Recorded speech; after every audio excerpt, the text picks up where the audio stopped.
오늘도 세력의 핸들링 패턴에 대한 공부를 계속해 보겠습니다. 121선 매매법 공부도 병행을 하겠습니다. 바로 차트로 가보겠습니다.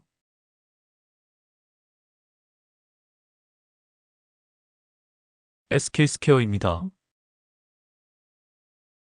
뉴스를 하나 보겠습니다. 정부가 금산 분리 규제를 완화하겠다는 방침을 내놓자 지주사 주가가 동반 강세를 보인다. 2일 오전 9시 36분 기준 거래소에서 SK스퀘어는 전 거래일 대비 2만원 오른 22만 5,500원에 거래 중이다. 이날 SK스퀘어는 장중 23만 1,000원을 기록하며 52주 신고가를 경신하기도 했다. 삼성물산, 삼성물산우비 등도 동반 강세를 보인다. 증권가에서는 이번 정부의 조치가 지주회사 밸류에이션 재평가로 이어질 수 있다는 전망을 내놓았다. 이승웅 유한타증권연구원은 공정거래법상 일반 지주회사는 금융자회사를 소유하거나 지배하는 것이 불가능하지만 2021년법 개정으로 일반 지주회사도 CVC 보유를 제한적으로 허용하고 있다며 부채 비율은 자기자본 200% 이내로 제한, 펀드 조성 시 외부자금 비중 40% 이내로 제한, 해외 투자는 CVC 총자산 20% 이내에서만 가능하다고 밝혔다. 이 연구원은 CVC 펀드 외부자금 비중 제한 완화를 예상하는데 이 경우 수천억 원에서 조 단위 초대형 펀드를 조성할 수 있다며 지주회사 사업 방향과 연계된 전략적 투자와 외부 출자자의 수익률 극대화를 위한 재무적 투자가 병행될 것이라고 했다. 이어 지주회사는 CVC를 통해 미래 성장 동력에 투자하는 그룹 컨트롤 타워 역할이 부각되고 성장 포트폴리오를 보유한 전문 투자기업으로 밸류에이션 재평가도 가능할 것으로 기대한다고 밝혔다. 한편 삼성전자와 SK하이닉스가 인공지능 AI 수요 급증 기대감에 2일 오전 주가가 급등하며 각각 신고가를 기록 중이다. 삼성전자는 52주 신고가로 이에 따라 시가총액도 532조 원을 기록하며 530조 원을 넘어섰다. 삼성전자와 함께 대표 반도체 종목인 SK하이닉스도 11.81% 오른 40만 2,500원에 거래 중이다. 역시 개장 직후 40만 3천원을 터치하며 신고가를 경신했다. 반도체 국가대표 기업의 주가가 고공행진을 하면서 KRX 반도체 지수도 4.94% 상승 중이다. 이는 AI 수요 급증 기대감에 따른 것으로 풀이된다. 앞서 샘 올트먼 오픈 AI 최고 경영자 CEO는 전날 서울에서 이재명 대통령, 이재용 삼성전자 회장, 최태원 SK그룹 회장과 만나 오픈 AI의 스타게이트 이니셔티브 일환으로 새로운 전략적 파트너십을 발표했다. 스타게이트 이니셔티브는 오픈 AI가 추진하는 글로벌 AI 인프라 플랫폼으로 한국을 포함해 전 세계에서 AI 개발에 필요한 핵심 인프라를 확장하는 것을 목표로 한다. 올트먼 CEO는 한국의 세계 최고 제조업 베이스는 AI의 필수적인 산업 기반이라며 과장이 아니라 한국 없이는 AI를 발전시킬 수 없다고 언급했다고 김용범 대통령실 정책실장이 브리핑에서 소개했다. 결국 AI의 특이점은 메모리 칩에 달려있다는 것이 실리콘밸리 기업들의 공감대라는 취지다.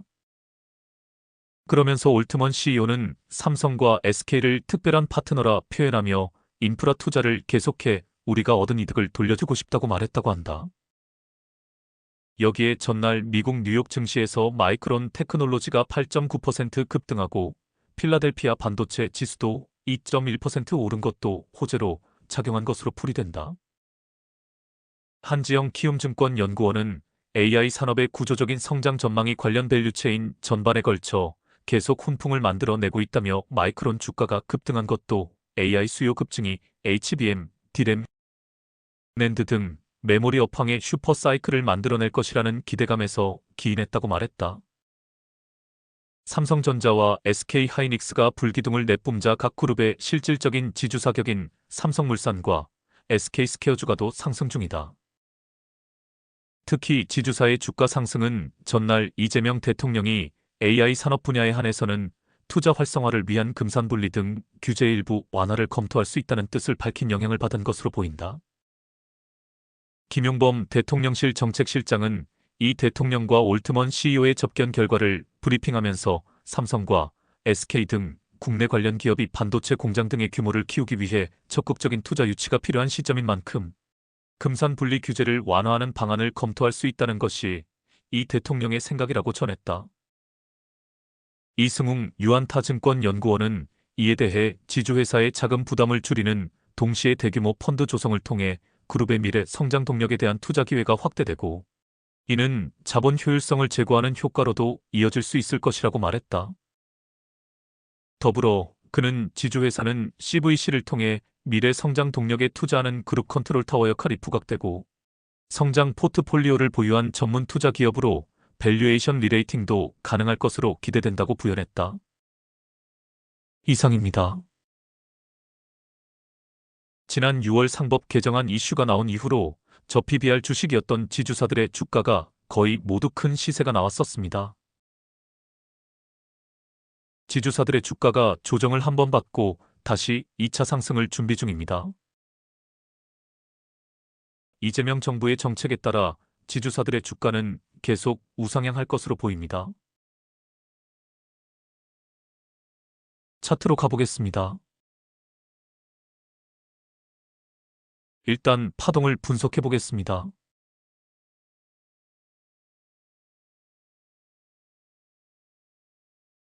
이렇게 크게 중파동으로 분석을 해볼 수 있습니다.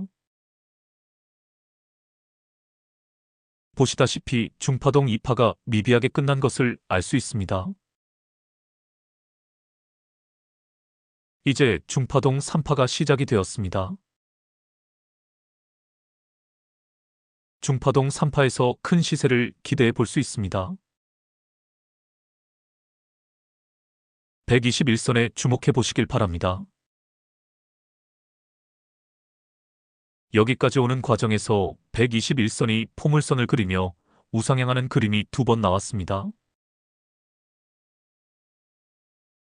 표시를 해보겠습니다.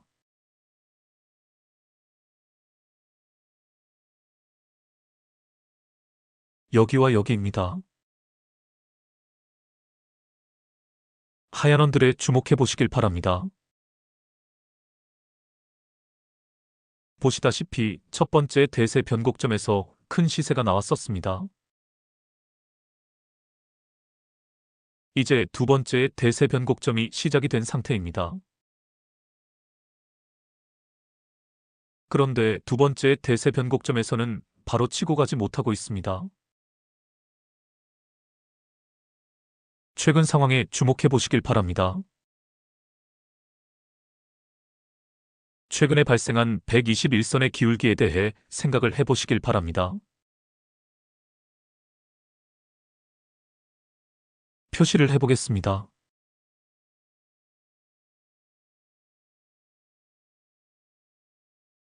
우상향을 하다가 살짝 꺾여 하락 추세였다가 다시 수평으로 전환이 되었습니다.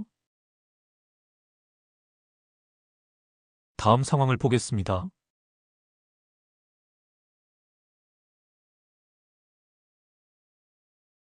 (121선에) 주목해 보시길 바랍니다. 121선이 포물선을 그리며 우상향을 시작을 했습니다. 대세 변곡점입니다. 이 차트에서는 121선이 포물선을 그리며 우상향을 하는 모습이 총 3번이 등장을 한 셈입니다.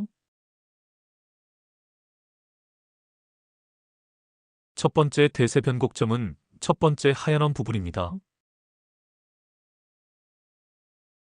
두 번째 대세 변곡점은 두 번째 하얀 원 부분입니다. 세 번째 대세 변곡점이 빨간 원 부분이라 할 수 있습니다. 두 번째 하얀 원 부분에서 바로 치고 가는 종목이 있고 세 번째 대세 변곡점이 등장을 하고 나서 여기서 치고 가는 종목들도 있습니다. 이 차트에서는 후자의 경우라 할 수 있습니다. 정리를 해보겠습니다. 121선이 포물선을 그리며 우상향을 시작하는 자리가 틀림없는 대세 변곡점입니다. 하지만 이 차트에서처럼 두 번째 대세 변곡점 이후 세 번째 대세 변곡점이 다시 나오는 경우도 있다는 것을 기억을 해두시길 바랍니다. 파동으로 따지면 중파동 2파가 미비하게 끝나고 중파동 3파에서 본격적인 상승 추세가 시작이 되는 경우라 할 수 있습니다. 다음 상황을 보겠습니다.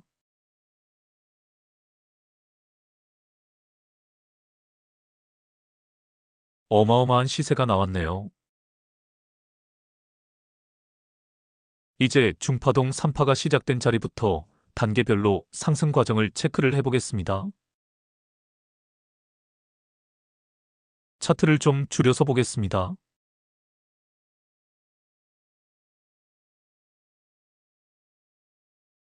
최근 상황에 주목해 보시길 바랍니다. 중파동 상승 3파가 시작이 되었습니다. 캔들의 움직임도 상당히 좋습니다. 이평선들에 주목해 보시길 바랍니다. 이평선들이 정배열 상태인 것을 알 수 있습니다. 241선이 맨 밑에 있고 그 위에 121선이 있고 그 위에 테마선이 있습니다. 테마선은 61선이라 생각을 하셔도 무방합니다.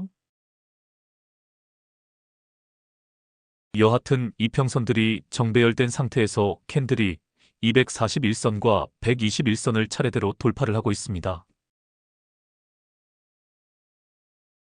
그 사이에 위치한 21선도 돌파를 한 상태입니다. 패턴으로 따지면 스파이더 패턴입니다. 5일선을 타고 상승 중입니다. 너무너무 좋은 그림입니다. 그런데 결정적으로 더 좋은 모습이 있습니다. 그렇습니다. 121선이 포물선을 그리며 우상향하기 직전이라는 사실입니다. 121선이 포물선을 그리며 우상향하는 모습이 이미 앞에서 하얀 자리에서 나왔습니다. 그러고 나서 최근에 이런 모습을 다시 보여주고 있습니다.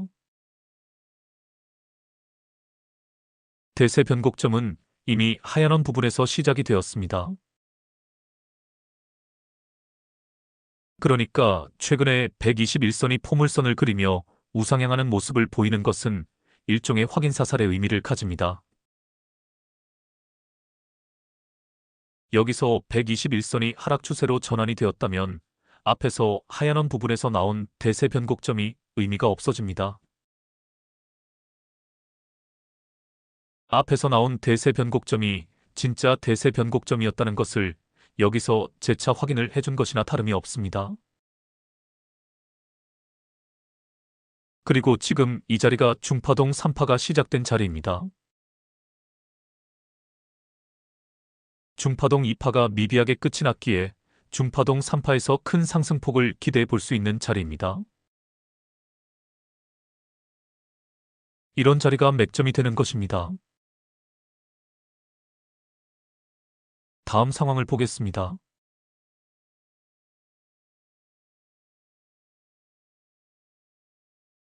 스파이더 패턴으로 상승을 하면서 자연스럽게 구름대를 돌파를 했습니다. 그리고 전고점에서 밀려 조정이 나왔습니다. 조정폭이 크지 않은 상태에서 반등이 나오고 있습니다. 파동으로 따지면 중파동 3파가 시작된 가운데 소파동 1파의 조정 구간이 짧게 끝나고 소파동 2파가 시작되고 있는 것입니다. 이제 볼벤 상단선에 주목해 보시길 바랍니다. 이 선에 대해서는 제가 설명을 많이 드리지 않았습니다만 이 선이 대시세의 초입을 알아내는데 중요한 역할을 하는 선입니다. 볼벤 하단선이 아니라 볼벤 상단선을 말하는 것입니다. 착각하시면 안 됩니다. 이 볼벤 상단선의 수치는 120과 1입니다. 저는 검은색을 쓰고 있으며 3포인트로 세팅을 해놓았습니다. 이 볼벤 상단선이 대시세로 가는 마지막 관문의 역할을 합니다. 이 라인을 돌파를 하고 나서 조정이 나오고 다시 이 라인을 터치하고 반등하는 자리가 바로 대시세의 진짜 초입이 됩니다. 표시를 해보겠습니다.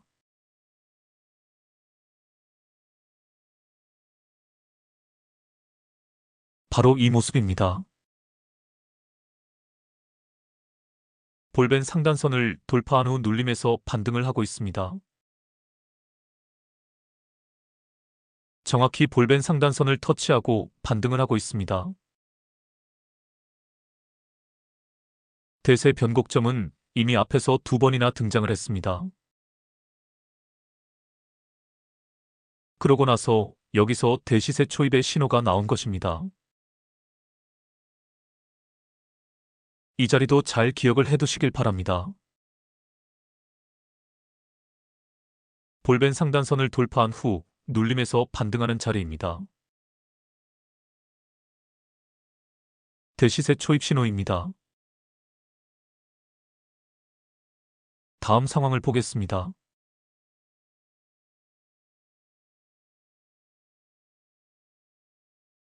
한방 전고 돌파가 나왔습니다.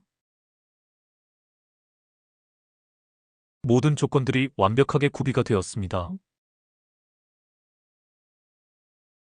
첫째 대세 변곡점은 이미 앞에서 등장을 했습니다. 둘째, 대시세 초입 신호도 나왔습니다. 셋째, 한방 전고 돌파까지 등장을 했습니다. 이보다 더 좋은 자리는 없습니다.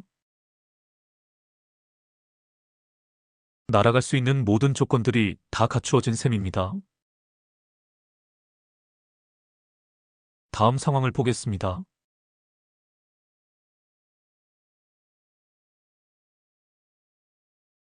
저는 지금 어마어마한 정보를 여러분들에게 전달하고 있습니다.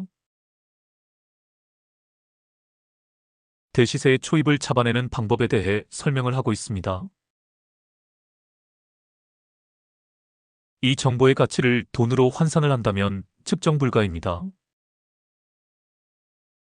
그만큼 가치 있는 정보란 뜻입니다. 어떤 자리에서 대시세가 시작이 되는지 설명을 다 드렸습니다. 몇 가지 전제 조건들이 있습니다.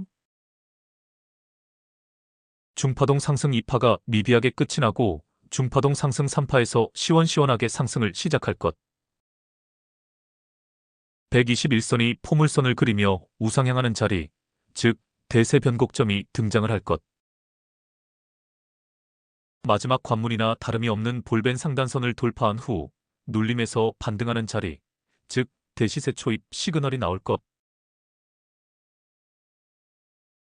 그리고 마지막으로 한방 전고 돌파가 나올 것. 이러한 조건들이 완성되고 나서 이런 대시세가 나오는 것입니다. 모든 조건들이 완성된 자리를 다시 보여드리겠습니다.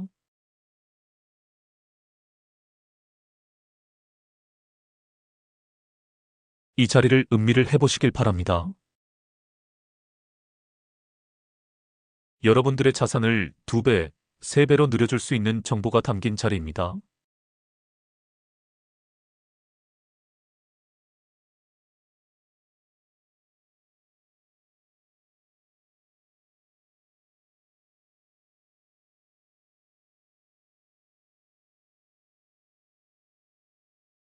다음 상황을 보겠습니다. 그 전에 지난 시간에 공부를 했던 풍산 차트를 다시 가져와 보겠습니다. 지금 이 자리와 정확히 일치하는 자리를 보여드리겠습니다.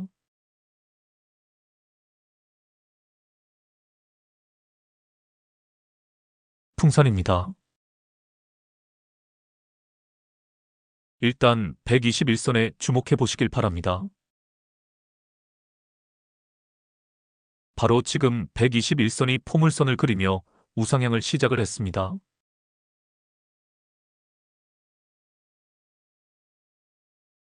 여기입니다. 다른 무엇보다도 이 그림이 제일 중요하다고 했습니다. 이제 캔들의 움직임에 주목해 보시길 바랍니다. 표시를 해보겠습니다.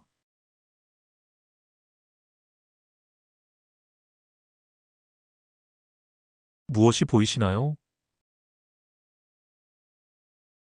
그렇습니다. 볼벤 상단선을 돌파한 후 정확히 볼벤 상단선을 터치하고 반등을 하고 있습니다. 이것이 대시세의 초입 신호입니다. 앞에서도 볼벤 상단선을 살짝 돌파를 했던 자리들이 있습니다. 표시를 해보겠습니다.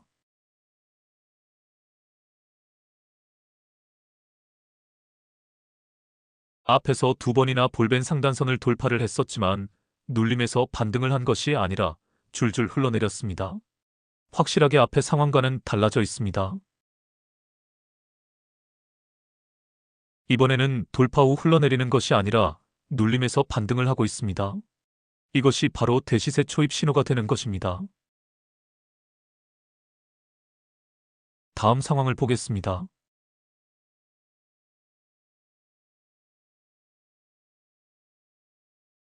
한방 전고 돌파가 나왔습니다. 모든 그림이 완성된 자리입니다. 다음 상황을 보겠습니다.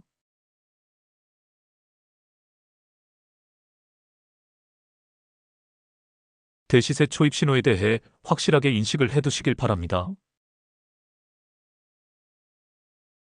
볼벤 상단선을 돌파한 후 눌림에서 반등한 자리입니다.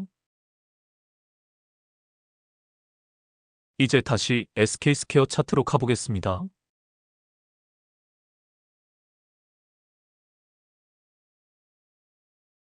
똑같은 상황입니다. 대시세 초입 신호가 나왔습니다. 볼벤 상단선을 돌파한 후 눌림에서 반등을 하고 있습니다. 한방 전고 돌파까지 나왔습니다. 121선이 포물선을 그리며 우상향하고 있습니다.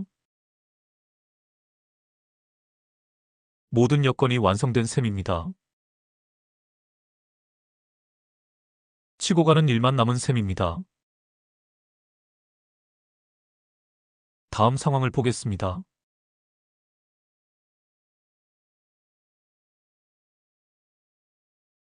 대세 변곡점, 그리고 대시세 초입 신호. 이 두 가지는 절대 잊어버리시면 안 됩니다. 이런 차트는 벽에 붙여놓으면 좋다고 했습니다. 이제 최근 상황에 주목해 보시길 바랍니다.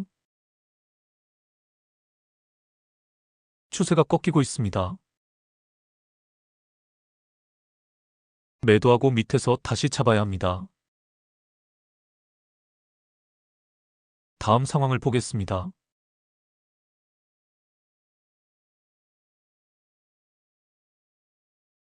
중파동 상승 3파가 마무리가 되고 대파동 2파가 시작이 되었습니다. 차트를 크게 해서 보겠습니다.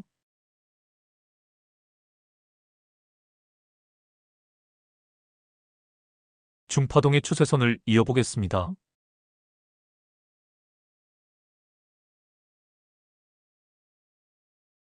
중파동 3파가 이렇게 마무리가 됩니다. 이제 대파동 2파가 시작이 되었습니다. 표시를 해보겠습니다.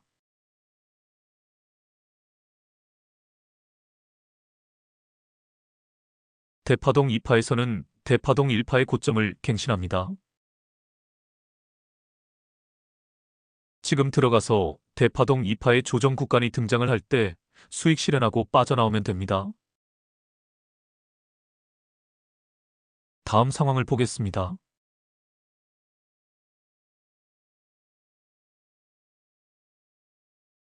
오늘까지의 상황입니다. 오늘 이슈가 터져 급등을 했습니다만 이미 좋은 타점이 나왔었습니다. 차트를 좀 줄여서 보겠습니다.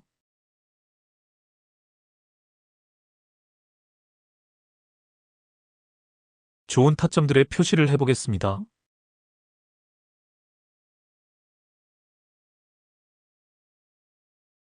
여기와 여기입니다. 첫 번째 타점은 중파동 3파가 마무리가 되고 대파동 2파가 시작된 자리입니다. 두 번째 타점은 과대 낙폭으로 가격 조정 후에 반등을 하면서 5일선을 올라탄 자리입니다. 가만히 보시면 알지만 이 타점은 돌파 후 눌림에서 반등하는 자리이기도 합니다. 표시를 해보겠습니다.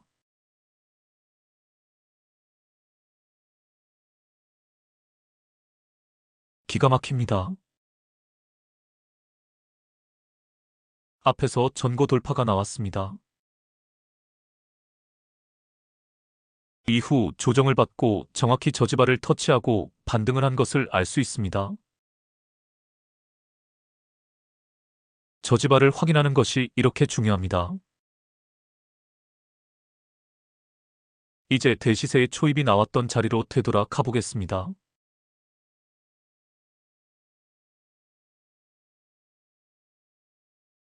여기입니다. 이 자리에 대해 한 번 더 음미를 해보시길 바랍니다. 설명은 충분히 드렸습니다. 차분히 생각해 보시길 바랍니다. 여러분들의 자산을 크게 늘려줄 수 있는 정보가 담긴 자리입니다.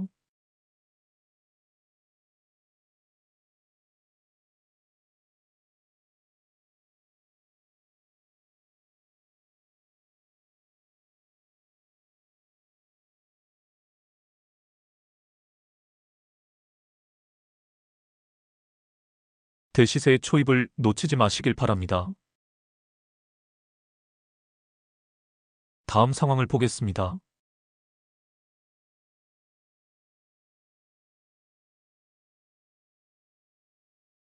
오늘까지의 상황입니다. 오늘은 이것으로 마치겠습니다. 즐거운 명절 연휴가 되시길 바랍니다. 연휴 기간에도 공부하는 개미가 되시길 바랍니다. 저는 연휴 기간에도 시간이 되는 대로 열심히 영상을 만들어 올리겠습니다. 그럼 다음에 뵙겠습니다.